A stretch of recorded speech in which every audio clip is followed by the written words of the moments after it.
하나님이 주신 말씀을 보시겠습니다. 오늘은 창세기 1장 1절에서 5절 말씀까지 함께 보시겠습니다. 태초에 하나님이 천지를 창조하시니라. 땅이 혼돈하고 공허하며 흑암이 깊음 위에 있고 하나님의 신은 수면 위에 운행하시니라. 하나님이 가라사대 빛이 있으라 하심에 빛이 있었고 그 빛이 하나님 보시기에 좋았더라. 하나님이 빛과 어둠을 나누사 빛을 낮이라 칭하시고 어둠을 밤이라 칭하시니라. 저녁이 되며 아침이 되니 이는 첫째 날이니라. 아멘. 할렐루야. 성령으로 행합시다. 오늘 본문 말씀을 통하여서 첫째 날의 역사는 예수님의 출생이라는 말씀으로 말씀을 나누시도록 하겠습니다. 세상 창조는 예수님이 빛으로 오시면서 시작이 되어집니다. 우리가 구약 성경을 볼 때에 수건을 그 얼굴에 덮고 보니 마음이 안고하여져서 생명으로 오신 예수님이 보이지 않는다고 고린도후서 3장 12절에서 18절은 말씀하시고 계시는 것입니다. 요한복음 5장 46절은 우리에게 이렇게 예수님이 말씀하셨습니다. 모세를 믿었다면 또 나를 믿었으리니 이는 그가 내게 대하여 기록하였음이라고 말씀을 하시고 있습니다. 아멘. 자, 요한복음 5장에서는요, 예수님이 직접 말씀하시기를 모세를 믿었다면 너희가 나를 믿었으리니 이는 그가 내게 대해서, 모세가 예수님에 대해서 기록을 하였다고 이렇게 말씀을 하시고 있는 것입니다. 그런데 우리는 이 모세오경을 볼 때 구약적인 역사서로만 이렇게 우리가 보고 있는 것입니다. 그래서 이 고린도후서 3장에서 하시는 말씀이 오늘 우리의 영안이 열리지 않는다고 말씀을 하고 있습니다. 얼굴에는 수건을 뒤집어 쓰고 있고, 그리고 또 마음이 안고해져서 말씀을 읽을 때마다, 말씀을 볼 때마다 우리가 성령으로 하지 아니하기 때문에 이 말씀이 보이지 않는다고 이렇게 말씀을 하시는 것입니다. 그리스도가 우리에게 오면은 오늘 말씀은 열릴 것이고 오늘 그 영이 우리를 자유케 해준다고 말씀을 하시고 있습니다. 창세기 1장은 사람에게 일어날 7가지 영적 현상을 우리에게 말씀을 하시고 있습니다. 창세기 1장을 통해서요, 7째 날까지 통해서 우리에게 나타날, 세상에 나타날, 사람에게 나타날 그 영적 7가지 현상을 말씀해 준다고 하시는 것입니다. 어두운 가운데 빛이 비치라고 합니다. 어두운 가운데 빛이 있으라고 합니다. 빛이 있으라는 말씀이 육신이 되어 오신 예수 그리스도의 출생을 말씀하고 있는 것입니다. 요한복음 1장 4절은 그 안에 생명이 있었으니 이 생명은 사람들의 빛이라고 합니다. 자, 그 안에 생명이 있었다고 합니다. 다시 말씀드리면요, 예수님 안에 생명이 있었다고 이렇게 말씀을 하시는 것입니다. 그런데 이 생명은 사람들의 빛이라고 합니다. 이 빛이 바로 예수 생명입니다. 창세기 1장 1절을 보십니다. 태초에 하나님이 천지를 창조하시니라. 아멘. 여기에 태초에는 2가지의 뜻이 있습니다. 히브리어로는 노시이고 헬라어로는 아르켈이라고 부릅니다. 시간이 없는 영원 세계에서 시간이 생기는 그 시점을 말씀하고 있는 것입니다. 히브리서 1장 10절 말씀을 보십니다. 또 주여 태초에 주께서 땅에 기초를 두셨으며 하늘도 주의 손으로 지신 바라. 아멘. 자, 예수님께서요, 태초에 영원 전에 땅에 기초를 두셨다고 말씀하고 있고요, 하늘도 주의 손으로 지으셨다고 이렇게 말씀을 하시는 것입니다. 요한복음 1장 1절 말씀을 보십니다. 태초에 말씀이 계시니라. 이 말씀이 하나님과 함께 계셨으니 이 말씀은 곧 하나님이시니라. 하나님은 말씀으로 계셨고 또 하나님은 말씀으로 창조를 하셨다. 영원 창조를 하셨다고 이렇게 말씀을 하시는 것입니다. 요한일서 1장 1, 2절 말씀을 함께 보십니다. 태초부터 있는 생명의 말씀에 관하여는 우리가 들은 바요 눈으로 본 바요 주목하고 우리 손으로 만진 바라. 이 생명이 나타내신 바 된지라. 이 영원한 생명을 우리가 보았고 증거하여 너희에게 전하노니 이는 아버지와 함께 계시다가 우리에게 나타내신 바 된 자니라. 아멘. 자, 이는 아버지와 함께 계시다가 우리에게 나타내신 바 된 자니라 라고 이렇게 말씀하시는데, 이분이 바로 예수님이시라고, 빛으로 오신 예수님이시라고, 생명으로 오신 예수님이시라고 이렇게 말씀을 하고 있습니다. 자, 그런데 이 제자들도요, 그 영적 세계에 있을 때 보았다고 이렇게 말씀을 하시는 것입니다. 그래서 태초부터 있는 생명의 말씀에 관하여는 우리가 들은 바다 라고 이렇게 말씀을 하시는 것입니다. 그리고 눈으로 보았고 또 주목하고 우리 손으로 만진 바도 되었다고 말씀을 하시고 있고요. 이 생명이 나타나신 바 되었다고 이제 증거를 하고 있는 것입니다. 원초적인 영혼 세계로부터 하나님의 말씀은 있었고요. 우리 주 예수 그리스도 거기 계셨다고 말씀하고 있고요. 그리고 우리의 영도 있었다고 이렇게 말씀을 하시는 것입니다. 그래서 에베소서 1장 4절 말씀은요, 이미 영혼 세계에 우리 영이 있었다고 말씀을 거기에서는 하시고 있습니다. 그래서 때에 따라 우리가 이 세상에 태어나면은 예수 그리스도 안에서 하나님의 아들들로 택함을 받은 자들이 있다라고 말씀을 하시는 것입니다. 이 말씀은 시간이 없는 세계에서 있었던 일들을 말씀을 하고 있습니다. 창세기 1장 2절 말씀을 보십니다. 땅이 혼돈하고 공허하며 흑암이 깊음 위에 있고 하나님의 신은 수면 위에 운행하시니라. 아멘. 궁창에는 수증기로 차 있었다고 이렇게 말씀을 하고 있습니다. 그래서 땅이 있었는데요, 혼돈한 상태였다고 말씀하고 있고요, 공허한 상태에 있었고 깊은 흑암에 빠져있는 상태였다고 이렇게 말씀을 하고 있는데요, 하나님의 신은 수면 위에 운행을 하시고 있었다는 것입니다. 그러니까 다시 말씀드리면 성령이 계셨다고 말씀을 하시고 있는 것입니다. 궁창이 수증기로 차 있었을 때 성령은 거기 계셨다고 이렇게 말씀을 하시고 있는 것입니다. 1절과 2절의 내용은 너무나 그래서 다릅니다. 1절에 비해 2절은 땅이 혼돈하고 공허하며라고 합니다. 비어있는 상태를 말하고 있습니다. 하나님이 지으신 대지가 놀랍게도 변했습니다. 1절과 2절 사이에 분명히 이상한 재난이 발생했음을 우리는 여기에서 볼 수가 있는 것입니다.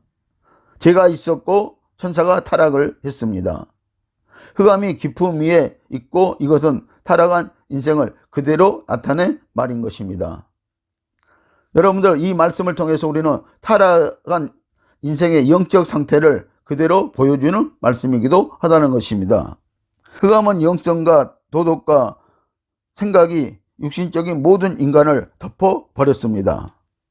흑암의 권세는 바로 사단의 능력으로서 세상을 범죄로 뒤집어 씌워 세상을 자기의 권세 아래 복종시켜 버렸다는 것입니다.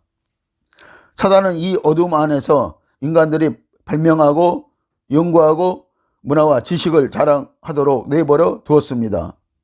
사단의 목적은 하나님의 빛이 인간에게 들어오지 못하게 흑암으로 세상을 덮어서 인간들로 죄에서 벗어나지 못하게 하는 것이 그 목적이었다는 것입니다. 이렇게 하여 인간들은 20세기 문명까지 만들어 놓고 스스로 그 문명의 늪에 빠져서 바벨탑을 쌓아가고 있는 것입니다. 하나님은 사람들을 구원하기 위해서 구원의 길을 예비하셨습니다. 이제 6일 동안 물질적인 창조를 회복한 것 같이, 즉 6일 동안의 창조가 예표한 예수 그리스도의 구원 안에서 범죄한 인생을 구속하고 영적인 창조를 완성하실 것입니다. 그러므로 우리는 예수 그리스도를 많이 알고 많은 찬양을 드리고 경배하여 영광을 돌릴 때 우리는 한없는 기쁨을 느끼게 되어지는 것입니다. 그러므로 우리는 하나님에 대해서 알아야 합니다. 예수 그리스도에 대해서도 우리가 알아야 합니다. 성령님에 대해서도 우리가 알아야 한다는 것입니다. 첫째 날은 빛이 있으라고 했습니다. 하나님은 빛을 창조하시고 빛으로 흑암에 비치게 하셨습니다. 세상은 흑암에 덮여 있었지만 이제 빛이 왔습니다. 이것은 빛과 어둠의 처음 만남이었습니다. 이것은 분명히 예수님의 태어나심의 예표입니다. 사도 요한은 예수님의 출생과 주님이 어떻게 육신이 되셨는가를 말할 때 빛이 와도 어둠이 깨닫지 못하였다고 하였습니다. 또 요한복음 1장 9절 말씀은 참빛 곧 세상에 와서 각 사람에게 비치는 빛이 있었나니라고 하였습니다. 아멘. 자, 세상에 빛이 왔다고 합니다. 빛이 있었다고 합니다. 각 사람에게 이 빛이 비쳤다고 합니다. 세례 요한의 아버지 사가라도 예수님의 출생을 이는 우리 하나님의 궁유를 인함이라 이로써 돋는 해가 이로부터 우리에게 임하여 라고 이렇게 표현을 했습니다. 누가복음 1장 78절에 이렇게 말씀을 하고 있습니다. 이는 하나님의 궁유를 인함이라고 말씀을 하시고 있는데요. 자, 이로써 돋는 해가 이로부터 우리에게 임하였다고 말씀을 하고 있는 것입니다. 여러분들 말라기서에서는 오늘 이 빛이 우리에게 올 것이라고 이미 예언을 했던 것입니다. 그리고 이제는 사도 요한의 아버지 사가를 통해서 이 빛이 우리에게 나타났다고, 그 해가 우리에게 나타났다고 이렇게 말씀을 하십니다. 성경에서는 예수님을 해로 많이 말씀을 하고 있습니다. 그래서 시편에서도 이 해가 오늘 우리에게 비쳤다고 이렇게 말씀을 하시고 있는 것입니다. 첫째 날의 역사는 구속의 역사 중 첫 걸음입니다. 빛이 세상에 오지 않았으면 어둠만이 있었을 것입니다. 예수님이 세상에 오시지 않았다면 죄인들인 우리는 하나님 아버지를 볼 수가 없었습니다. 우리는 이제 첫째 날의 역사와 예수님이 세상에 오심이 어떻게 연관되어 있는지 보도록 하겠습니다. 빛이 비춤은 성령의 역사로 말미암았습니다. 창세기 1장 2절 말씀을 또 보십니다. 땅이 혼돈하고 공허하며 흑암이 깊음 위에 있고 하나님의 신은 수면 위에 운행하시니라고 한 것은 땅의 흑암을 거두어 내기 위하여 하나님의 신이 수면 위에 운행하신 것 같이 인간의 죄를 거두어 내기 위해 하나님의 말씀이 육신이 되신 것이 성령으로 예수를 잉태한 것과 같은 역사인 것입니다. 자, 하나님의 신은 수면 위에 있었다고 합니다. 이 땅에는요, 이미 땅이 있었고요. 그리고 물이 있었다고 이렇게 말씀을 하고 있는 것입니다. 그래서 그 물 위에요, 하나님의 영이, 오늘 성령이 거기에 계셨다고 이렇게 말씀을 하고 있는 것입니다. 누가복음 1장 35절 말씀을 보십니다. 천사가 대답하여 가로되 성령이 네게 임하시고 지극히 높으신 이의 능력이 너를 덮으시리니 이러므로 나실 바 거룩한 자는 하나님의 아들이라 일컬으리라. 아멘. 자, 처녀 마리아에게 천사가 나타나서 너에게 하나님께서 성령으로 예수를 잉태시킨다고 이렇게 말씀을 하시는 말씀인 것입니다. 그래서 예수님은요, 생명의 성령으로 잉태되어서 태어났다고 말씀을 하시고 있습니다. 하나님이 첫째 날 부르신 것은 빛입니다. 창세기 1장 3절 말씀을 보십니다. 하나님이 가라사대 빛이 있으라 하시매 빛이 있었고 라는 말씀은 요한복음 1장 4절에 그 안에 생명이 있었으니 이 생명은 사람들의 빛이라 라고 이렇게 말씀을 하시고 있습니다. 아멘. 자, 그래서 창세기 1장 3절의 빛과 요한복음 1장 4절의 빛이 같다라고 이렇게 말씀을 하시는 것입니다. 자, 그 안에, 예수 안에 생명이 있었습니다. 이 생명은 사람들에게 비치는 빛이라고 이렇게 말씀을 하시고 있습니다. 그래서 빛이 생명이라고 하시는 것입니다. 예수님이 이 땅에 오신 것은 우리에게 생명 주시기 위해서입니다. 하나님께서 첫째 날 부르신 빛은 예수 그리스도가 이 땅에 사람들의 생명, 곧 빛으로 오신 것을 예표하고 있습니다. 여러분들 모든 생명은요, 빛을 받음으로 그 생명이 유지된 것과 같고요. 또 빛이 있어야 이 생명이 살아나는 것입니다. 하나님은 빛이 보시기에 좋았더라고 하셨습니다. 창세기 1장 4절 말씀을 또 보십니다. 그 빛이 하나님 보시기에 좋았더라는 말씀은 마태복음 3장 17절에서 하늘로서 소리가 있어 말씀하시되 이는 내 사랑하는 아들이요 내 기뻐하는 자라 하시니라. 아멘. 그러므로 창세기 1장 4절의 그 빛과 마태복음 3장 17절의 빛은 같은 말씀인 것입니다. 그래서 하나님이 창세기 1장에서 빛이 있으라 하시면서 4절에서는 그 빛이 보기 좋았더라고 이렇게 말씀하시는데요. 마태복음 3장 17절은 하늘로서 소리가 있어 말씀하시되 이는 내 사랑하는 아들이요 내 기뻐하는 자라 하시니라고 이렇게 말씀을 하십니다. 예수님이 빛으로 태어났을 때, 예수님이 생명으로 태어났을 때 하나님은 내 사랑하는 아들이요 내 기뻐하는 자라고 이렇게 하시면서 기뻐하셨다는 것입니다. 예수님 외에는 하나님을 기쁘게 해드릴 수 있는 것은 아무것도 없습니다. 왜냐하면 육신에 있는 자들은 하나님을 절대 기쁘시게 할 수 없기 때문인 것입니다. 로마서 8장 8절은 육신에 있는 자들은 하나님을 기쁘시게 할 수 없느니라고 하였습니다. 자, 그래서 육신에 속한 자들은요 하나님을 절대 기쁘시게 할 수가 없다는 것입니다. 우리가 성령을 받고 오늘 성령으로 알 때 우리는 하나님을 기쁘시게 여길 수가 있는 것입니다. 기뻐할 수가 있는 것입니다. 우리에게 빛이 오심을, 생명이 오심을 우리는 기뻐할 수가 있는 것입니다.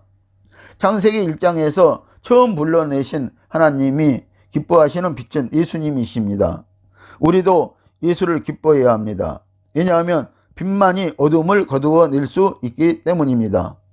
우리가 하나님을 만날 수 있는 유일한 길은 이 빛 대신 곧 예수 그리스도 뿐이기 때문입니다. 하나님은 빛과 어둠을 나누셨습니다. 또 창세기 1장 4절 말씀을 보십니다. 그 빛이 하나님 보시기에 좋았더라. 하나님이 빛과 어둠을 나누사라는 말씀은 예수는 우리와 같은 사람의 성품을 가지고 있지만 우리같이 죄의 뿌리는 갖고 계시지 않았습니다. 빛과 어둠이 나누이듯 예수 그리스도와 죄인들이 구별되고 나누었다는 것입니다. 그래서 빛과 어둠은 같이 할 수가 없고요. 분명히 나누어져야 된다고 이렇게 말씀을 하고 있습니다. 그래서 오늘 저와 여러분들도 빛에 속한 사람이 있고 죄에 속한 사람이 분명히 있다는 것입니다. 여러분들 죄에 속한 사람을 어둠에 속한 사람들이라고 말씀을 하는 것입니다. 그러나 오늘 저와 여러분들이 예수를 알고 예수를 믿고 오늘 예수 그리스도의 생명의 빛을 받은 사람은 분명히 하늘에 속한 사람들, 하나님께 속한 사람들인 것입니다. 성령 시대 때 빛에 대한 바울의 영적 해석이 있습니다. 고린도후서 4장 4절에서 6절 말씀을 함께 보시겠습니다. 그 중에 이 세상 신이 믿지 아니하는 자들의 마음을 혼미케 하여 그리스도의 영광의 복음에 강체가 비치지 못하게 함이니 그리스도는 하나님의 형상이니라. 우리가 우리를 전파하는 것이 아니라 오직 그리스도 예수의 주되신 것과 또 예수님을 위하여 우리가 너희의 종된 것을 전파함이라. 어두운 데서 빛이 비치리라 하시던 그 하나님께서 예수 그리스도의 얼굴에 있는 하나님의 영광을 아는 빛을 우리 마음에 빛이 섰느니라. 아멘. 우리에게 성령이 오셨다는 것을 말씀을 하시고 있습니다. 그런데 이 성령을 받지 못하도록, 이 빛을 우리가 받지 못하도록 세상 신이 그 마음들을 혼미케 하고 있다고 말씀을 하고 있는 것입니다. 그리스도의 영광의 복음의 빛을 받지 못하게 하고 있다고 말씀을 하시는 것입니다. 그리스도는 하나님의 형상이라고 말씀을 하고 있습니다. 오늘 그리스도는 이 땅에 빛으로 생명으로 오신 것은 하나님의 형상을 가지고 우리에게 오셨다고 말씀을 하고 있는 것입니다. 오늘 예수 그리스도를 알므로 우리도 오늘 하나님의 형상을 닮아가는 것입니다. 어두운 데서 빛이 비치리라고 합니다. 그 빛이 바로 예수 그리스도의 얼굴에 있는 하나님의 영광을 아는 빛을 우리 마음에 빛이 셨느니라고 이렇게 말씀을 하시고 있습니다. 성령이 오셨다는 것입니다. 그 중에 이 세상 신이 인간의 마음을 혼미케 하여 예수님의 영광의 복음을 비치지 못하게 하고 흑암 속에 있게 하였습니다. 그러나 하나님께서 예수 그리스도 안에 있는 빛으로 우리 마음을 비추셨습니다. 어두운 데서 빛이 비치리라. 아멘. 우리 마음에 이 비치신 생명의 성령이 들어오면 어둠은 물러가게 되어 있는 것입니다. 빛이 임해야 합니다. 주 예수님의 생명의 성령의 법이 우리 마음 가운데 임해야 합니다. 그래야 혼돈하고 공허하고 흑암 가운데 있었던 우리가 죄와 사망의 법에서 해방이 되어지는 것입니다. 예수님이 내 마음에 성령의 생명으로 임하신 것이 얼마나 큰 축복인지 아시기를 예수님의 이름으로 축복을 드립니다. 창조되지 아니한 생명이신 예수님이 빛으로 오시면 어둠은 물러갑니다. 성도 여러분, 우리가 산 것은 빛으로 출생하신 예수님 때문입니다. 빛이 있었기에 우리가 오늘날까지 산 것입니다. 영원히 사는 것입니다. 그래서 오늘 우리가 예수 생명이 각 사람에게 이 빛이 비쳤다고 말씀을 하고 있습니다. 오늘 예수 생명을 받은 자들은 영원히 사는 것입니다. 빛 대신 예수님이 베들레헴 마구간의 하늘로부터 빛으로 오셨다 한들 나와 무슨 상관이 있습니까? 그 빛이 나에게 임해야 한다는 것입니다. 그 빛이 나에게 비춰져야 하고 그 빛이 내 마음에 들어와야 한다고 말씀을 하시는 것입니다. 빛은 생명이고 말씀이고 예수 그리스도의 영, 성령이십니다. 즉 낫이라 칭하십니다. 창세기 1장 5절 말씀을 보십니다. 빛을 낫이라 칭하시고 어둠을 밤이라 칭하시니라. 아멘. 이와 같이 하나님께서 빛을 낫이라 하셨듯이 예수님의 이름도 하나님께서 주셨습니다. 그래서 예수님의 이름이 빛이고 또 생명이고 그리고 말씀이라는 것입니다. 이 빛을 우리에게 주셨다고 말씀을 하시고 있습니다. 그래서 하나님께서 빛을 낫이라고 칭하시고 그리고 또 밤을 어두움이라고 이렇게 말씀하신 것입니다. 창세기 49장 1절 말씀을 보십니다. 섬들아 나를 들으라. 온방 백성들아 귀를 기울이라. 여호와께서 내가 태에서 나옴으로부터 나를 부르셨고 내가 어미 복중에서 나옴으로부터 내 이름을 말씀하셨음이라고 하고 있습니다. 아멘. 여호와께서 예수님을 태에서 나옴으로부터 부르셨다고 이렇게 말씀하고 있고요. 어미 복중에서 나옴으로부터 내 이름을 말씀하셨다고 이렇게 말씀을 하시고 있습니다. 그분이 바로 생명의 빛으로 오신 예수님이시라고, 빛으로 오신 예수님이시라고 이렇게 말씀을 하시는 것입니다. 하나님은 이미 선지자를 통하여서 예수가 출생하기 전에 이름을 예언하셨습니다. 그 이름이 임마누엘 예수인 것입니다. 우리와 함께 하시는 하나님이신 예수님이십니다. 요한복음 11장 9절에서 10절 말씀을 보십니다. 예수께서 대답하시되 낮이 12시간이 아니냐. 사람이 낮에 다니면 이 세상의 빛을 보므로 실족하지 아니하고 밤에 다니면 빛이 그 사람 안에 없는 거로 실족하느니라고 합니다. 아멘. 자, 우리가 빛 가운데 다니면은 실족하지 않는다라고 말씀을 하고 있고요. 자, 밤에 다니면은 실족하게 되느니라고 말씀합니다. 우리에게 가장 중요한 것은 우리 마음에 이 빛이 있어야 된다는 것입니다. 이 생명이 있어야 된다는 것입니다. 그러므로 우리가 낮에 다니면은요, 우리가 이 빛을 봄으로 실족하지 않는다고 말씀하는데 이 빛이 없는 사람들은 밤에 다니는 사람과 같다는 것입니다. 그래서 그들은 언제든지 실족할 수 있다고 말씀을 하시는 것입니다. 빛 대신 예수님으로 살 때 실족하지 않습니다. 주 예수님도 자신을 빛이라고 하시고 또 낫이라고 하셨습니다. 우리는 창세기 1장에서 예수의 출생과 죽으심과 부활을 볼 수 있습니다. 사랑하는 성도 여러분, 빛 대신 예수님만 보고 따라가면 실족하지 않습니다. 복된 길로, 생명의 길로, 영생의 길로 인도를 받습니다. 기도하시겠습니다.